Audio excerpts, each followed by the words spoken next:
Now we're going to have a look at two different types of blood pressure cuff. The automatic BP cuff, or automatic sphygmometer, and the manual sphygmometer. These are the more common that you see these days because they're easier and quicker. But in my opinion, these are the more accurate type, but take a little bit more time and a little bit more effort to use. So, what do we need to know about them? The preferential arm to always take a blood pressure is the left arm. They're both situated in slightly different places on the arm. Automatic is a wrist-worn BP cuff, whereas the manual sphygmometer is always actually on the humerus of the arm, just above the brachial artery. So looking at the automatic cuff first, there is an on-off button which turns the cuff on. There is a Velcro cuff which goes around the wrist. So it is placed around the wrist. The Velcro is Velcroed on tight. It's important that the wrist is level with the heart. We then start the BP cuff.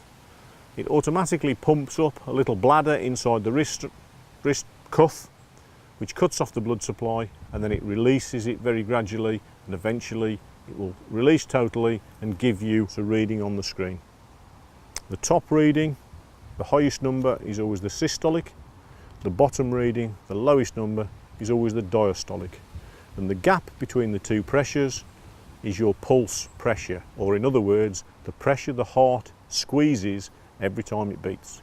Another important thing about blood pressures is the top line always needs to be above 90.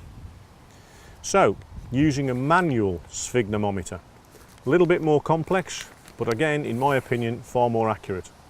Used on the left arm, we always do BPs on the left arm because of the way the aorta kicks out to the left hand side of the body, and you always get a more accurate blood pressure reading from the left arm than you will from the right. There won't be much difference, or shouldn't be much difference, but it's always supposed to be the left arm to get the most accurate blood pressure. And always remember also, when we take a blood pressure, the patient needs to be calm. If we take a blood pressure too early, it won't be accurate. White coat syndrome, fright, shock, nerves, everything else will up the blood pressure and give us a false reading. We need to have an accurate one, so keep the patient calm, reassured, and tell them what you're doing. Looking at the cuff itself, a sizing on it, and this is an adult size, and it is important we understand that cuffs have to be measured properly. You have to use adults on adults and paediatrics on paediatrics for a reason, and the reason is you won't get an accurate reading if you use an ill-fitting cuff. You'll also see on the cuff there is a mark where we go over the artery in the arm, and we're looking for the brachial artery. Just above the brachial artery, over the muscle, is the position the cuff should fit. The cuff is placed onto the arm, wrapped around the arm, and velcroed against itself. Nice and tight, so it's fixed in place, firm and tight, and won't slide. We then have a pipe coming out of the cuff that will inflate the bladder inside the cuff, and actually at the other end of the pipe we actually have the meter itself. The dial on the front is where we get the reading from. There is a little twist that locks off or opens up the bladder to allow the bladder to inflate or deflate under control, and a little squashy ball which will inflate the cuff as we squeeze. So we know a patient's blood pressure should be roughly above 120, so we're going to blow the cuff up to around the 120 mark, and at the same time we're going to feel for a radial pulse. As soon as the radial pulse disappears, we know we're up high enough to have cut the blood supply off, so we've got above the maximum pressure that the artery is creating. So the next thing we need to do is to use the stethoscope, and the stethoscope, working in conjunction with the dial, is going to give us the reading. So what the stethoscope does is it listens for blood pushing its way back through the collar, and the first sound you get will be a pulse beat as blood forces its way past the collar.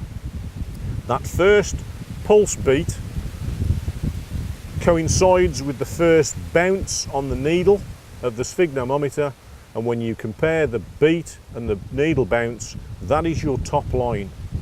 You carry on lowering the pressure in the cuff until you hear no sounds whatsoever and the beats of the needle stop bouncing. At the time they stop bouncing and the sound goes away, that is your bottom line. So then we have the systolic and diastolic pressures. So We insert the stethoscope onto the artery just underneath the cuff itself. We then inflate the cuff by squeezing the bag